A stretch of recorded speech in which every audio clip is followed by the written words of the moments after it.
구독과 좋아요는 제게 큰 힘이 됩니다.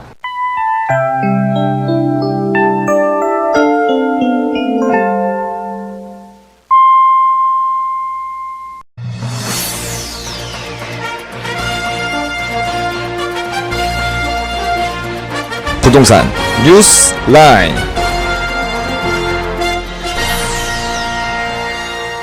안녕하십니까. 부동산 뉴스라인 현셰프입니다. 코로나19로 인해 부동산 시장이 잠잠해진 요즘, 오늘은 더욱더 부동산 거래가 어려워질 것 같은 속보를 들고 왔습니다. 바로 올해 3월 13일부터 부동산 거래 신고 등에 관한 법률 개정안이 시행된다고 합니다. 이번 개정은 지난번 영상에서 알려드렸던 주택시장 안정화 방안의 후속 조치 일환으로 추진되었습니다. 주택 취득 시 제출하는 자금 조달 계획서에 제출 대상 지역 확대, 증빙자료 제출, 신고 항목 구체화 등의 내용입니다. 이 개정안은 어떻게 변했는지 현 셰프와 함께 한번 알아보시죠. 먼저 자금 조달 계획서의 제출 대상 지역이 확대되었습니다. 기존의 투기과열 지구의 3억 원 이상 주택에서 이 조정 대상 지역의 3억 원 이상 주택과 비규제 지역의 6억 원 이상 주택까지도 포함이 되면서 이 3억 원 이상의 주택 거래 신고 시 자금 조달 계획서의 제출 대상 지역이 총 31곳에서 45곳으로 늘어났습니다.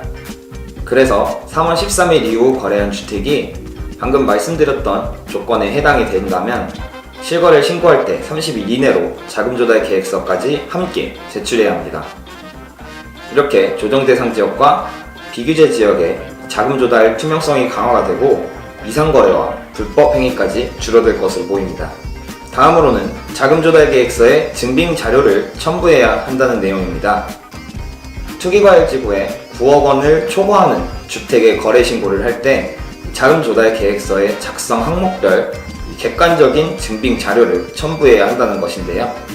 이때 자금 조달 계획서에 작성 항목별 객관적인 증빙 자료를 제출하되 제출 시점에서 가지고 있는 부동산의 매도 계약이 아직 이루어지지 않았거나 금융기관 대출 신청이 아직 이루어지지 않았는 등 증빙 자료가 아직 없을 때는 계획 중인 내용을 기재만 하고 증빙 자료는 바로 제출하지 않아도 됩니다.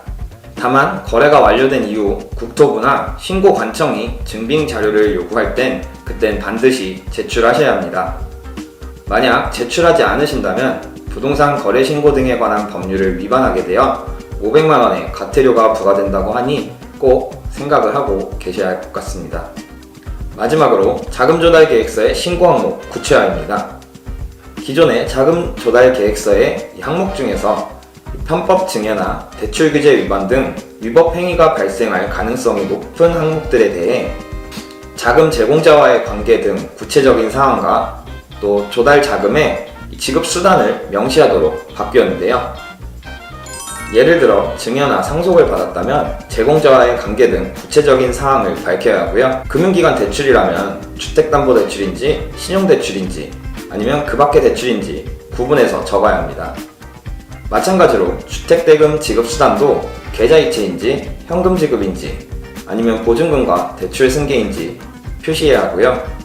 만약에 현금으로 지급했다면 계좌이체를 사용하지 않은 이유까지도 상세하게 적어야 합니다.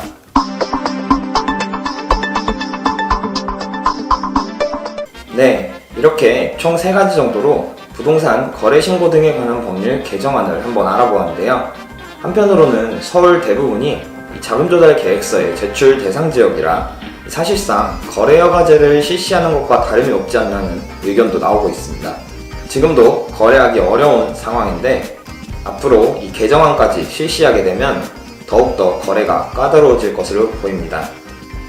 지금까지 부동산 뉴스라인 현셰프였고요. 좋아요와 구독 부탁드립니다. 다음에 또 찾아오도록 하겠습니다. 감사합니다.